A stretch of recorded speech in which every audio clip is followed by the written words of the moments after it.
All of you installers out there, whether you're a home installer or a professional installer, this is the dry start of the water-on-water reverse osmosis system for the home. By the way, I want everyone to note that this is made in America.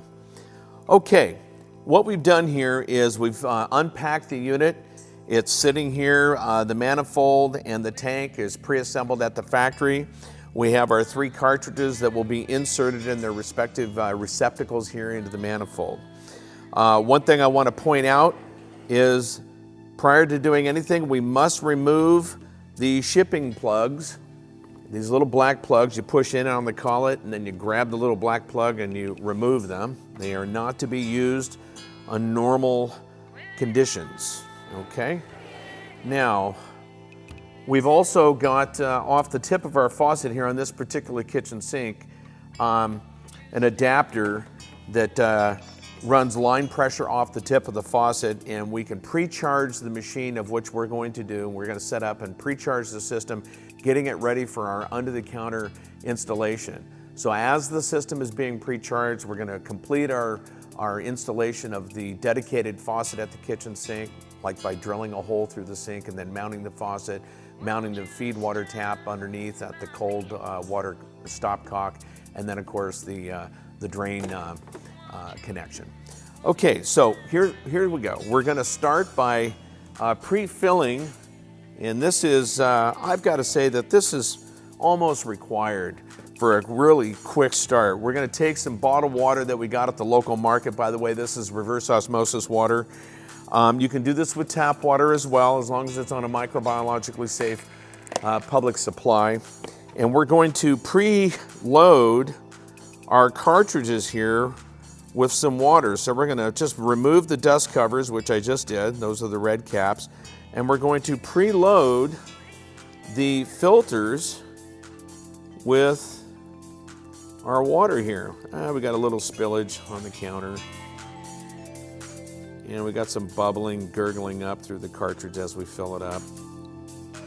This really helps in expediting the startup by pre-charging these canisters here, or the cartridges. And this whole process will take about 12 to 14 minutes to get the system charged. Okay, so what we're going to do is we're going to take these cartridges that, again, have been pre-charged, preloaded with water. We're going to, in this case here, the red cartridge is the pre-filter, and we're going to, with an upward motion, counterclockwise twist, and insert it in. And there's there's 2 clicks to get it in. Okay, you make sure that it goes in all of the way. You might have to back it out and redo it once or twice. So we've got the green labeled unit, which is the reverse osmosis membrane, goes into the RO receptacle. Look at the numbers here on the top of the manifold. This one here is the post filter, so it's red, green, and blue. Okay. Now what we're going to do here is we're going to take the tip, these 2 fittings here, the black line here is our feed line, and we're going to insert it into our F port, which is the regulator. We're just going to shove it in all the way home. We're going to take the clear line, which is the waste line, off that particular diverter valve. Okay, so our connections are made. I'm also going to do something with the gauge here. And I'm going to apply a gauge to the PW port here. That's the P or Paul William port. And I'm going to grab the plug, push in the collet, pull that plug out. And I've got a little gauge here all preset. You can buy these at wowwater.com. And that is our website. And I'm going to push that guy in there, and we're going to watch that gauge. Let's see here. I also have a pre-charge hose set up that is going to simulate a faucet. And so we have a ball valve at one end, which I'm just going to dangle off into the kitchen sink.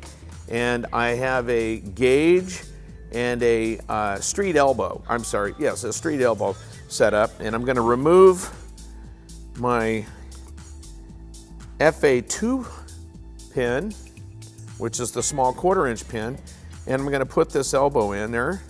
So now I have 2 gauges.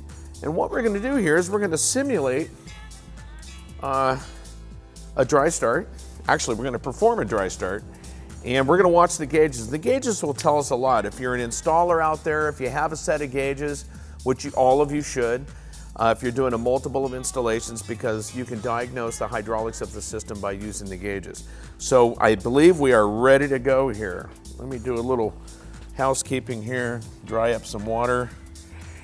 And this way my surface is clean, just in case anything's dripping here. If there's a factory defect, highly unlikely, we would see some puddling here coming from the system. So I'm going to turn on my cold water supply. There's my cold water supply. And I got a little air in the line coming in from our hose. Clear that.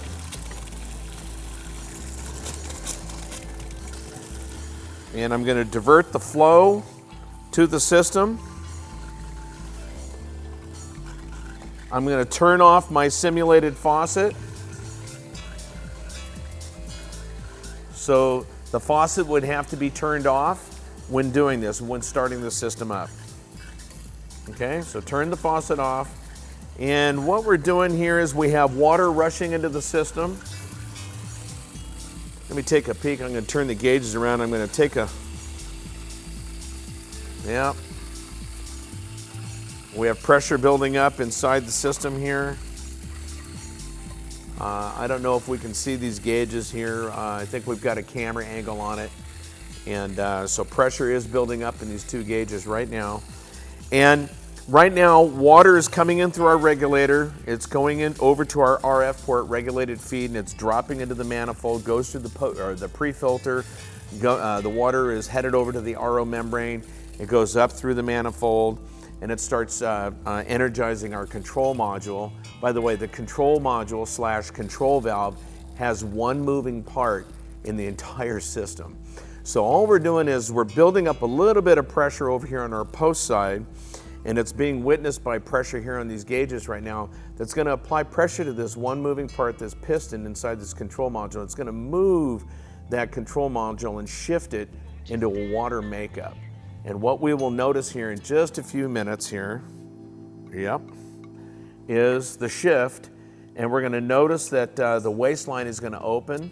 Okay, we're going to expedite that by applying or opening up the faucet. We're going to get a bunch of air and water out of here. There it is, a lot of air. Okay. I hear water rushing back in through here. Got pressure. We're going to see pressure continue to build up along these lines. And here we go. We got pressure building up. Any second now, the waistline is going to open up. We're going to have pressure and air coming out of the waist side of this diverter valve. And that is telling us that the valve is starting to shift. And it's pure water that is starting to move that control valve into a, oh, I felt it. And any second here. A few more pounds of pressure climbing.